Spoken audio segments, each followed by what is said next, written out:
इटावा के सफाई में सपा राष्ट्रीय अध्यक्ष अखिलेश यादव ने आवास पर आए हुए कार्यकर्ताओं और जनता की समस्याओं को सुना। उसके बाद लखनऊ के लिए रवाना हुए। इस मौके पर अखिलेश यादव ने मीडिया से बात करते हुए कहा कि राज्यसभा चुनाव को लेकर कि विधायक अपनी मर्जी से वोट डालेंगे पर उन पर दबाव नहीं चलेगा। उनमें सरकार दबाव बना रही है और विधायकों पर क्या दबाव सरकार बनाएगी।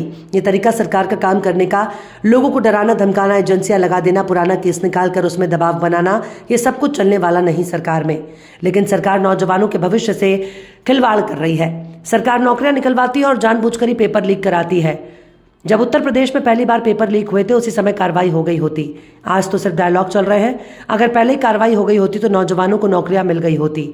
जब सरकार इतना इंतजाम करती है तब पेपर लीक हो रहा है। उससे बचने के लिए कुछ भी नाम फ्लैश कर देना, क्या इससे सरकार के लोग शामिल नहीं हैं?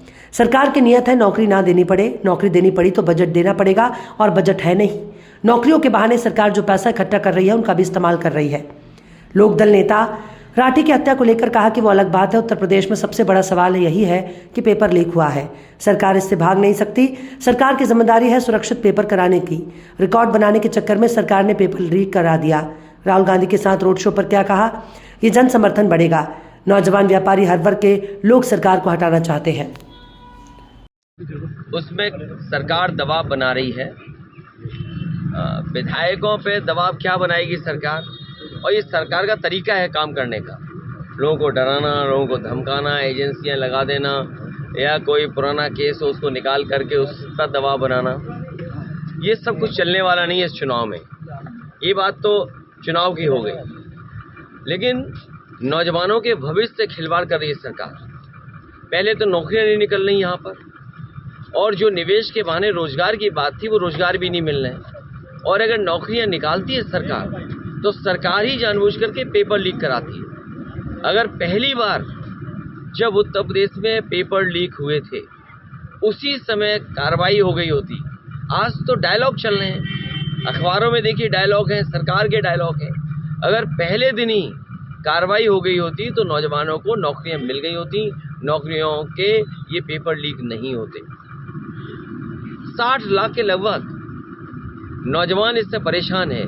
पुलिस भर्ती, आरओ और दूसरी वाली जो नौकरी निकली है उसके भी छात्र नौजवान चाहते हैं कि ये पर्चा दोबारा हो, री एग्ज़ाम हो। आखिर सरकार कर क्या रही है? जब इतना इंतज़ाम करती है सरकार तब पेपर लीक हो रहा है। और फिर अपने से बचने के लिए कुछ भी नाम फ्लैश कर देना। छापने वाला कौन है? छापने वाले से लेकर के लाने वाला कौन है? किसकी सिक्योरिटी के अंदर पेपर्स लाए जाते हैं? एक प्रोसीजर, लेट डाउन प्रोसीजर है। क्या सरकार के लोग शामिल नहीं है उसमें?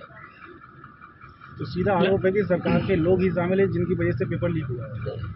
सरकार पेपर छपवाती है, सरकारी पेपर लाती है, सरकारी डिस्ट्रीब्यूट करती है, तो कौन दे रहा है पेपर?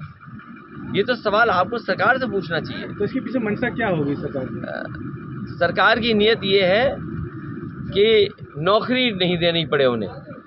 नौकरी देनी पड़ेगी तो उसके लिए उन्हें बजट देना पड़ेगा। बजट है नहीं तो नौकरियां निकालते हैं, और नौकरियों के बहाने जो पैसा इकट्ठा करते हैं वो भी सरकार इस्तेमाल कर रही है।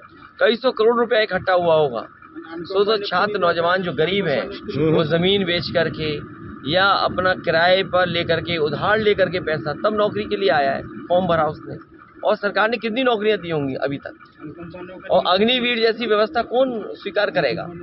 अग्निवीर कौन स्वीकार करेगा? जहाँ लाखों लाख नौजवानों को साल में नौकरी मिलती, उस नौकरी को क्यों रोका इन्होंने?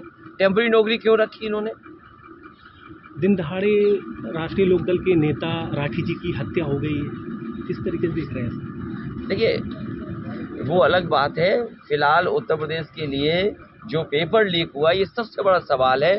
सरकार इससे भाग नहीं सकती। सरकार की जिम्मेदारी थी सुरक्षित पेपर कराने की, और सुरक्षा का इंतजाम भी किया था।